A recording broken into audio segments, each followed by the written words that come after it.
মোহাম্মদ আব্দুর রহমান খান, উপপরিচালক চলতি দায়িত্বে, আবহাওয়া অধিদপ্তর, ওনাকে একটু যুক্ত করে নিলাম। মোহাম্মদ আব্দুর রহমান খান, মানে পরিস্থিতি কি সামনের দিনগুলোতে হবে বা কদিন পর্যন্ত এর প্রভাবটা থাকবে? ধন্যবাদ। গত 30শে সেপ্টেম্বর বাংলাদেশের দক্ষিণে যে বঙ্গোপসাগর আছে, সে বঙ্গোপসাগরে একটু লঘুচাপ সৃষ্টি হয়েছিল। সেই লঘুচাপ সৃষ্টি হয়ে আস্তে আস্তে সে ঘনীভূত হয়ে শক্তিশালী হয়ে সুস্পষ্ট লঘুচাপ এবং পরবর্তীতে নিম্নচাপ এবং পরবর্তীতে গভীর নিম্নচাপে রূপ নিয়েছিল। সে আস্তে আস্তে পশ্চিম দিকে এবং উত্তর পশ্চিম দিকে অগ্রসর হয়ে ভারতের উড়িষ্যা উপকূল অতিক্রম করে এখন স্থল নিম্নচাপে ছত্তিশগড়ের উপরে আছে। সে আস্তে আস্তে বৃষ্টি দিয়ে দুর্বল হয়ে যাচ্ছে এবং বর্তমানে সে উত্তর পশ্চিম দিকে অগ্রসর হচ্ছে এবং পরবর্তীতে আরো উত্তর পশ্চিম দিকে অগ্রসর হওয়ার পরে সে আসলে উত্তর দিকে অগ্রসর হবে। এর প্রভাবে বাংলাদেশে গত 2 দিন বেশ বৃষ্টিপাত হয়েছে, কোথাও কোথাও অতি ভারী বৃষ্টিপাত হয়েছে।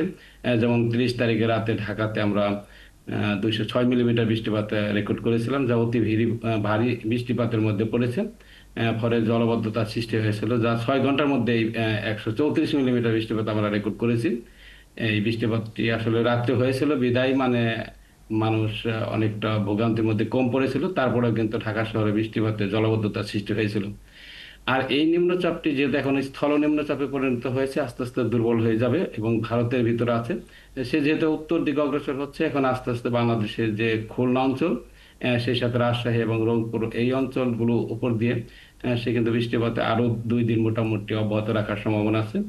তবে এর পরবর্তীতে 6 তারিখ বা 7 তারিখ পর্যন্ত রংপুর বিভাগ এবং ময়মনসিংহ বিভাগ, এসব অঞ্চলে কিন্তু কোথাও কোথাও ভারী বৃষ্টিপাতের সম্ভাবনা রয়েছে। মানে শুরুর দিকে খুলনার উপরে যাবে, তারপরে ধীরে ধীরে এটা উপরের দিকে, উত্তরের দিকে উঠে রংপুর পর্যন্ত। আসলে এখন যে তার অবস্থান, সে কিন্তু আসলে ভারতের ছত্তিশগড় যে অঞ্চলটি আছে সে অঞ্চলে অবস্থান করছে এবং আস্তে আস্তে দুর্বল মানে হয়ে যাচ্ছে। এর প্রভাবে যে বৃষ্টিপাত, সেই বৃষ্টিপাতের জি জি জি জি বৃষ্টিপাতটা। প্রভাবে বৃষ্টিপাত আসলে খুলনা অঞ্চল এবং রাজশাহী এবং রংপুর বিভাগ, জি। এসব অঞ্চলে বৃষ্টিপাতের প্রবণতা কিছুটা বৃদ্ধি পাবে আস্তে আস্তে আগামী 2 দিন পর্যন্ত। কিন্তু অন্য অঞ্চলগুলোতে বৃষ্টিপাতের প্রবণতা কিছুটা কম থাকবে।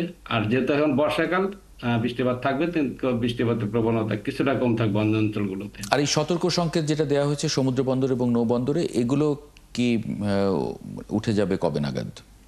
ধন্যবাদ। আসলে বঙ্গোপসাগরে যেহেতু একটা সিস্টেম ডেভেলপ করেছিল, সেখানে কিন্তু প্রচুর বাতাস ছিল এবং বৃষ্টিপাত হয়েছে। ফলে আমরা 4টি বন্দরকে 3 নম্বর স্থানীয় সতর্কতা সংকেত জারি করেছিলাম। সে সংকেত হয়তো আর 1 দিন বা 2 দিন পর্যন্ত আমরা হয়তো রাখবো। এর পরিস্থিতির উপর নির্ভর করবে।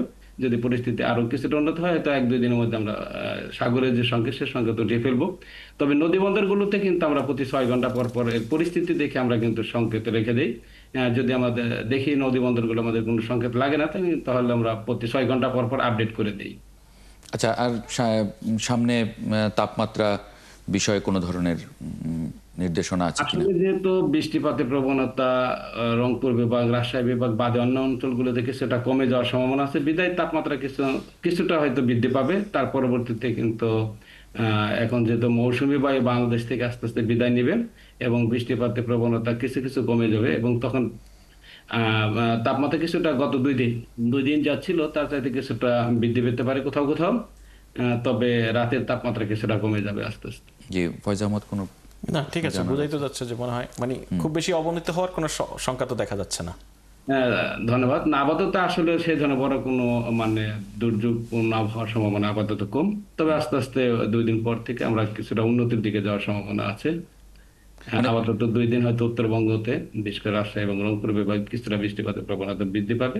কিন্তু ওই ধরনের প্রাকৃতিক দুর্যোগ, যেটা দুর্যোগপূর্ণ আবহাওয়ার সম্ভাবনা আপাতত আমরা তেমন দেখছি না। আচ্ছা, বৃষ্টি বলয়ের কথা বলা হচ্ছে, মানে এটা কি কোনো? আসলে বৃষ্টি বলয় যেটাকে বলে, আসলে যখন যখন কোনো সাগরে কোনো সিস্টেম ডেভেলপ করে, তখন কিন্তু আসলে এর প্রভাবে প্রচুর বৃষ্টিপাত হয়ে যায় আর জি। কি।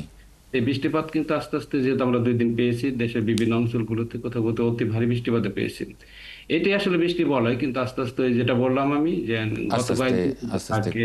জি জি আস্তে আস্তে বৃষ্টি বলয়টা হয়তো রাজশাহী রংপুর বিভাগে কিছু থাকবে, আস্তে আস্তে অন্য অঞ্চলগুলো থেকে আস্তে আস্তে কমে যাওয়ার সম্ভাবনা থাকবে। জি, মোহাম্মদ আব্দুর রহমান খান, অনেক ধন্যবাদ যুক্ত হওয়ার জন্য 71 জার্নালে।